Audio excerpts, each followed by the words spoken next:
잘 아시죠? 개그맨 김병만 씨입니다. 이 김병만 씨가 최근 소송을 당하면서요. 혼외자가 있다는 사실까지 뒤늦게 알려졌습니다. 일단 하나하나 짚어보기 전에 김병만 씨가 최근 저희 채널A의 4인용 식탁에 출연해서 입양딸 혹은 이혼 과정 이런 복잡한 신경을 직접 드러냈었습니다.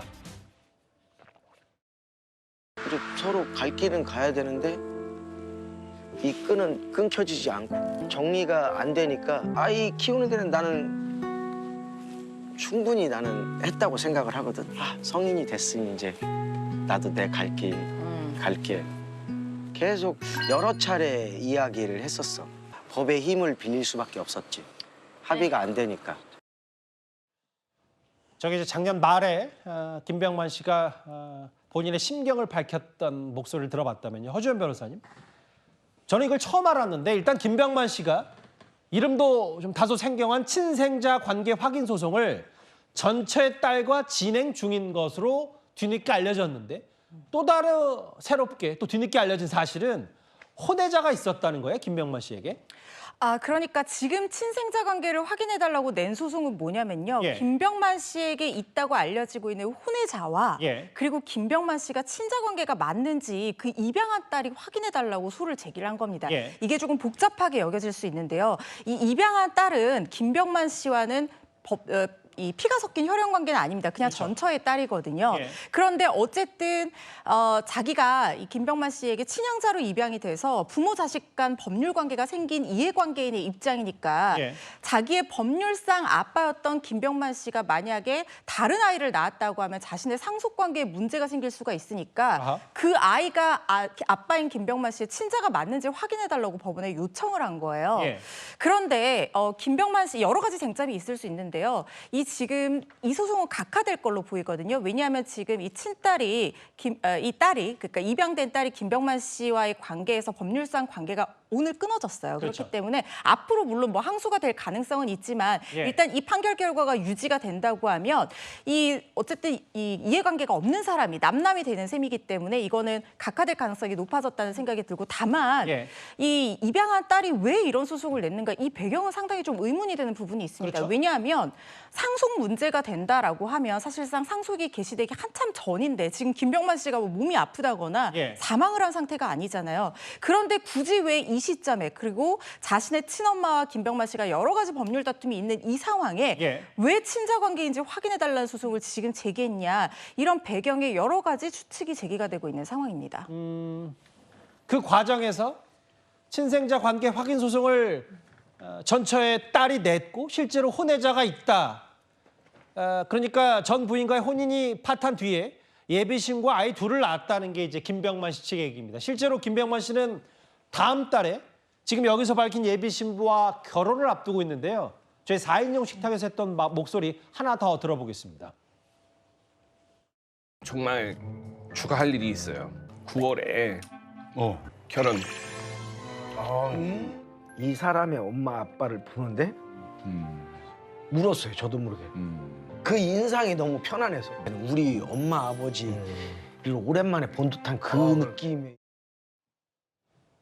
저 혼외자가 있다는 해당 보도가 어제 나왔고 실제로 오늘 또 공교롭게도 이 소송 마무리가 됐어요. 그러니까 김병만 씨와 입양 딸과의 법적 인연 이제 남남이 됐고 실제로 파양 소송에서 기각이 됐기 때문에 이제 더 이상 김병만 씨와 전처의 딸 이 두 사람은 정말 법적으로 남남 관계입니다.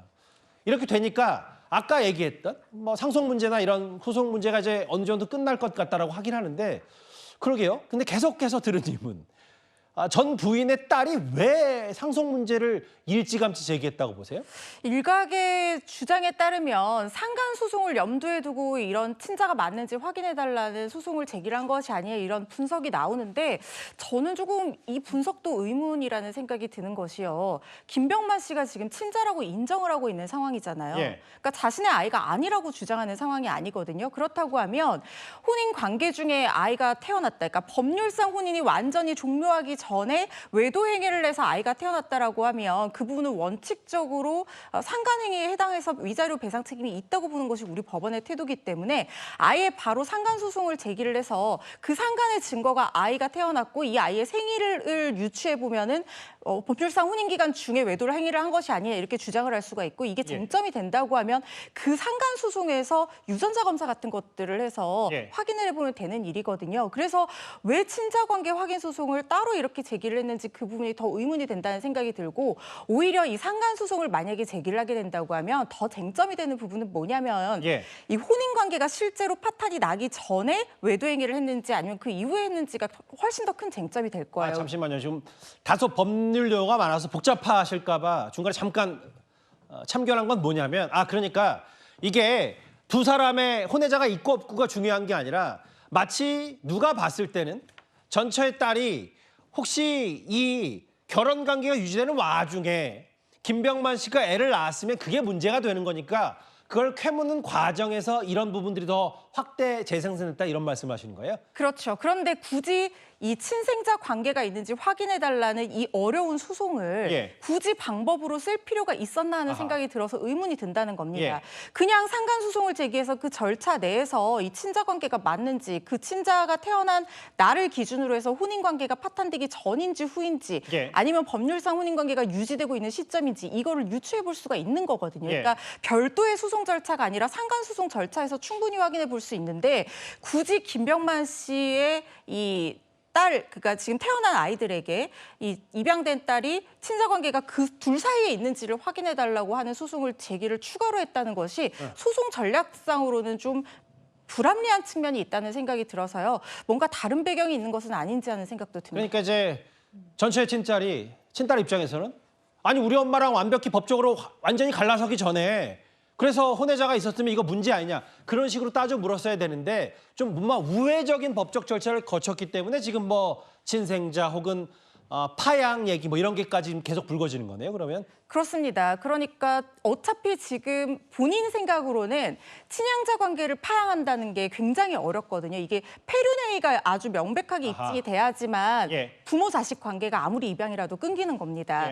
그런데 두 번은 자기가 이겼기 때문에 아마 이번에 제기한 소송에서도 친양자 관계가 파양될 거라고 예상을 못했던 듯 싶어요. 그래서 이런 여러 가지 우회적인 방법을 통해서 김병만 씨를 압박했던 것이 아닌가 하는 생각이 드는데 오늘 1심 결과기는 하지만 김병만 씨가 폭행을 하지 않았음에도 불구하고 폭행한 것을 봤다라고 이 딸이 엄마를 도와서 증언한 것이 사실상 폐륜행위다라고 인정이 돼서 친양자 관계가 끊어져도 된다라고 판단이 났거든요. 김병만 씨 손을 들어준 거네요, 법원은. 그렇죠. 그래서 이게 항소를 한다고 하더라도 결과가 뒤집히기는 쉽지 않은 상황처럼 보여서요. 어쨌든 이 입양된 딸은 이제부터 김병만 씨에 대해서는 어떤 딸로서의 관계를 주장하기는 쉽지 않아진 상황으로 보입니다. 좀 최대한 간결하게 지금 김병만 씨가 처한 상황, 법적 쟁송 부분들을 하나하나 설명했는데 오는 9월에 뭐 예비 신부와의 결혼을 앞두고 있다고 하니까요. 그 전에 여러 법적 얘기까지 개그맨 김병만 씨와 관련된 얘기를 하나하나 풀어봤습니다. 어제 오늘 온라인에서 꽤 회자가 돼서 저희가 한번 주목을 해봤습니다.